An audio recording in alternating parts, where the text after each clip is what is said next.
Everyone, welcome to our channel. इस video में देखेंगे कक्षा 7 के विषय विज्ञान की वार्षिक परीक्षा प्रश्न पत्र को। तो चलिए फटाफट से स्टार्ट करते हैं। यहाँ पर आपको पूर्णांक मिलेंगे 80 मार्क्स। सभी प्रश्न करने अनिवार्य होंगे। प्रश्न संख्या 1 से 6 तक प्रत्येक प्रश्न 1 अंक का रहेगा। 7 से 11 तक प्रत्येक प्रश्न 2 अंक का, 12 से 19 तक 5 अंक का और 20 से 22 प्रत्येक प्रश्न आपका 8 अंक का रहेगा। तो इसी को ध्यान में रखते हुए आपको सभी प्रश्न करने अनिवार्य हैं और उम्मीद है आपको पूरा पेपर समझ आएगा और इससे आपको काफ़ी अपने आने वाले एग्जाम में हेल्प मिलेगी। तो स्टार्ट करते हैं क्वेश्चन फर्स्ट से।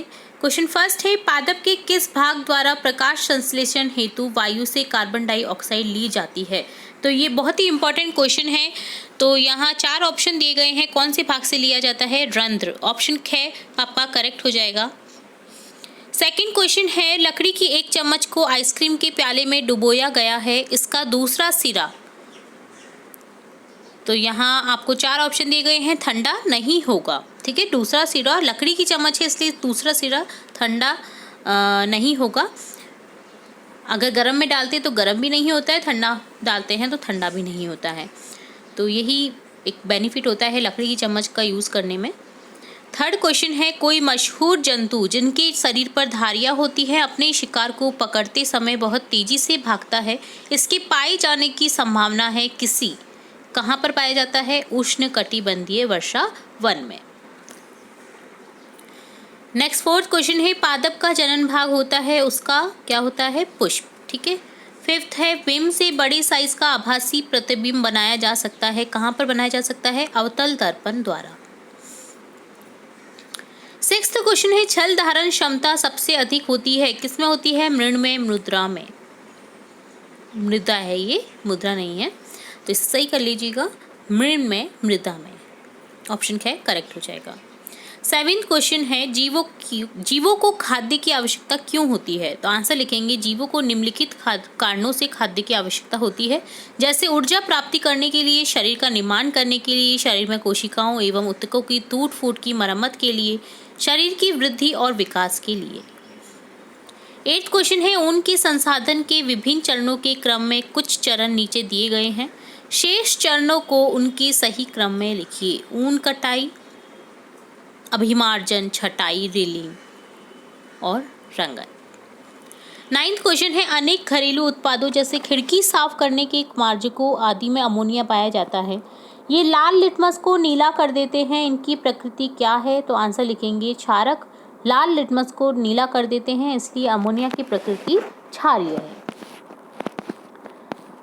10th क्वेश्चन है, 2 स्टेशनों के बीच की दूरी 240 किलोमीटर है, कोई रेलगाड़ी इस दूरी को तय करने में 4 घंटे लेती है, तो रेलगाड़ी की चाल परिकलित कीजिए। तो आपको चाल निकालनी है जिसका फॉर्मूला होता है दूरी बटा समय। दूरी दे रखा है 240 किलोमीटर और समय दे रखा है आपको 4 घंटे। ईजी हो जाएगा आपके लिए निकालना। 240 में डिवाइड कर देंगे 4 का और निकल जाएगा आपका 60 किलोमीटर प्रति घंटा रेलगाड़ी की चाल। ठीक है। 11th क्वेश्चन है, ऐसे 5 उत्पादों के नाम बताइए जिन्हें हम वनों से प्राप्त करते हैं। तो आंसर लिखेंगे, औषधियाँ, लकड़ी, गोंद, शहद, सीलिंग मॉम। 12th क्वेश्चन है, सत्य एवं असत्य कथनों को चिन्हित कीजिए। तो आपको कुछ कथन दिए गए हैं जिन्हें आपको चिन्हित करना है कि वे कथन सत्य हैं या असत्य हैं। मंड का पाचन आमाशय से प्रारंभ होता है, ये असत्य है। जीभ लाल ग्रंथि को भोजन के साथ मिलाने में सहायता करती है, तो यहाँ सत्य है। पित्ताशय मंड पित्त रस अस्थायी रूप से भंडारित होता है, सत्य है। और घ है, रुमिनेंट निगली हुई घास को अपनी मुख में वापस लाकर धीरे धीरे चबाते रहते हैं, तो ये भी सत्य है। जैसा आपने देखा होगा जुगाली करते हुए गाय भैंस ये क्या करते हैं, पहले खा लेते हैं घास को, निगल जाते हैं घास को और फिर क्या करते हैं, धीरे धीरे अपने मुंह में लाते हुए नहीं चबाते हुए खाते हैं। ठीक है।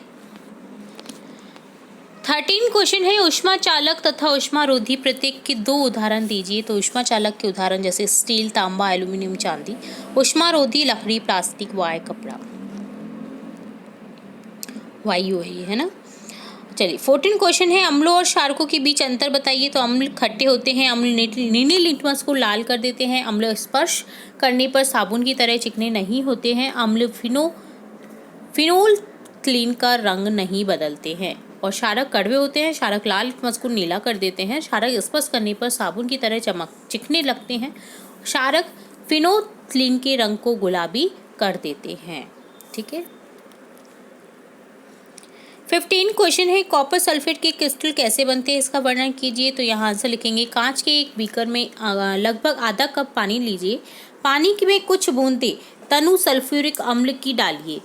जब जल उबलना प्रारंभ कर दे तो धीरे धीरे इसमें कॉपर सल्फेट का चूर्ण निरंतर विलोड़ित करते हुए मिलाएं। कॉपर सल्फेट का चूर्ण मिलाना तब तक जारी रखें जब तक कि उसमें और अधिक मात्रा में कॉपर सल्फेट को घोलना संभव ना हो। विलयन को फिल्टर पेपर की सहायता से छान लीजिए, इसे ठंडा होने दीजिए और जब विलयन ठंडा हो रहा हो तो उसे हिलाया डुलाया नहीं जाना है। कुछ समय बाद विलयन को देखें, कॉपर सल्फेट के क्रिस्टल धीरे धीरे बीकर के पैने में बनने लगते हैं। 16 क्वेश्चन है, निम्नलिखित व्यक्तित्व में रिक्त स्थान की पूर्ति कीजिए। आपको कुछ रिक्त स्थान दिए गए हैं जिनमें आपको पूर्ति करनी है। जैसे पवन क्या है, गतिशील वायु है। पवन पृथ्वी के असमान तापमान के कारण उत्पन्न होती है। पृथ्वी की सतह के निकट गर्म वायु ऊपर उठती है जबकि ठंडी वायु नीचे आती है। वायु उच्च दाब के क्षेत्र से निम्न दाब के क्षेत्र की ओर गति करती है। 17 क्वेश्चन है, कॉलम ए में दी गई वस्तुओं का कॉलम बी में दिए गए गुणों से मिलान करना है आपको। तो यहाँ जैसे जीवों को उन आवास देने वाली क्या है, सभी प्रकार की मृदा। मृदा की ऊपरी परत गहरी रंग की होती है। बलुई मृदा बड़े कण की होती है। मृदा की मध्य परत ह्यूमस की कम मात्रा रहती है इसमें। मृण्मय मृदा सघन छोटे कण की होती है। ठीक है। 18 क्वेश्चन है, चित्र में दर्शाए गए विद्युत परिपथ में क्या है, जब स्विच ऑफ की स्थिति में है तो क्या कोई बल्ब दीप्त होगा। और ख है, जब स्विच को ऑन की स्थिति में लाते हैं तो बल्बों में ABC के दीप्त होने का क्रम क्या होगा। तो यहाँ क का आंसर हो जाएगा, स्विच ऑफ की स्थिति में बल्ब दीप्त नहीं होंगे और स्विच ऑन की स्थिति में लाते ABC तीनों बल्ब दीप्त हो जाएंगे। 19 है, आपंक क्या है, समझाइए कि इसे कैसे उपचारित किया जाता है। तो आंसर लिखेंगे, टंकी के जल के शोधन के दौरान जल को इस टंकी में कई घंटों तक रखा जाता है जिससे मल और जैसे ठोस उसकी तली के मध्य भाग में उठ जाते हैं।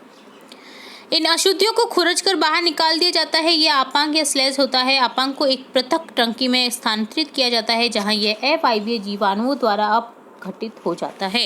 इस प्रक्रम में उत्पन्न होने वाली बायोगैस जैव गैस का उपयोग ईंधन के रूप में अथवा विद्युत उत्पादन के लिए किया जा सकता है।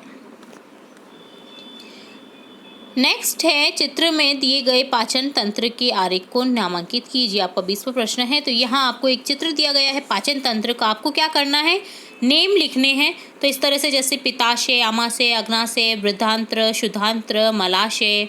ठीक है, तो ये लिखना है और चित्रांकन करना है कि किसका चित्र है, मानव पाचन तंत्र का। 21वां प्रश्न है, समझाइए ऐसा क्यों होता है कि जब आप अति अम्लता से पीड़ित होते हैं तो प्रति अम्ल की गोली लेते हैं।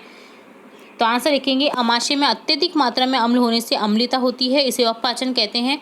अपाचन होता है, अपाचन से छुटकारा पाने के लिए हम प्रति अम्ल की गोली लेते हैं। यह अत्यधिक अम्ल को उदासीन करती है। ख है, जब चींटी काटती है तो त्वचा पर कैलेमाइन का विलयन लगाया जाता है। तो यहाँ आंसर लिखेंगे, जब चींटी या मधुमक्खी काटती है तो हमारे शरीर में फार्मिक अम्ल छोड़ती है जो हमें पीड़ा पहुँचाता है। इसके लिए हम त्वचा पर कैलेमाइन का विलयन लगाते हैं क्योंकि कैलेमाइन विलयन क्षारीय होता है और ये अम्ल को उदासीन करके हमें दर्द से आराम पहुंचाता है।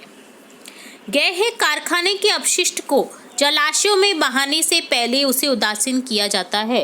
तो यहाँ आंसर लिखेंगे, कारखानों के अपशिष्ट को जलाशयों में बहाने से पहले उन्हें उदासीन किया जाता है ताकि अपशिष्टों में उपस्थित अम्लीयता क्षारीयता जलीय जीवों को क्षति न पहुँचाए।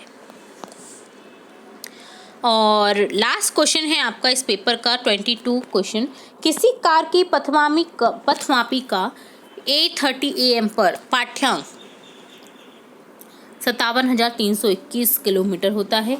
8:50 AM पर पथमापी का पाठ्यांक परिवर्तित होकर 57,336 किलोमीटर हो जाता है। तो कार द्वारा चली गई दूरी कितनी है। कार की चाल किलोमीटर प्रति मिनट में परिकलित कीजिए। इस चाल को किलोमीटर प्रति आवर में भी व्यक्त कीजिए। तो पटवाकी को जो पाठ्यांक रहेगा आपका वो दोनों आपको लिख देना है। देन क्या करेंगे हम कि दोनों पाठ्यक्रम का अंतर निकाल लेंगे। ठीक। ठीक है, तो अंतर निकलेगा 15 किलोमीटर। कार द्वारा लिया गया समय कितना हो जाएगा, 8:50 से 8:30 20 मिनट का। कार की चाल निकाल लेंगे, तय की गई दूरी कितनी है 15 किलोमीटर और लिया गया समय है 20 मिनट का। तो यहाँ आंसर हो जाएगा आपका 0.75 किलोमीटर पर मिनट। अब आपको किलोमीटर पर आवर में चाहिए आंसर, तो यहाँ जो मिनट है 1 मिनट में कितने होते हैं 60 सेकेंड, ठीक है। और जो मिनट है उसे हम कंप्लीट करेंगे आवर में चेंज करने के लिए। 1 घंटे में कितने मिनट होते हैं 60 मिनट। तो यहाँ आपको 1/60 से इसे कर देना है। तो यहाँ आपको 1 मिनट में 1/60 लिख देंगे, तो यहाँ आंसर हो जाएगा आपका 45 किलोमीटर पर आवर, ठीक है। तो इस तरह से कंप्लीट होता है आपका कक्षा 7 के विषय विज्ञान की वार्षिक परीक्षा प्रश्न पत्र। इसी तरह हम आपकी कक्षा से रिलेट और भी इंपॉर्टेंट वीडियोस, आगे की वार्षिक परीक्षा प्रश्न पत्र और भी सब्जेक्ट से जो रिलेट है आपकी इंपॉर्टेंट वीडियोस, वो भी देखते रहेंगे। तो जुड़े रहिए हमारे चैनल के साथ। वीडियो को पूरा देखने के लिए धन्यवाद।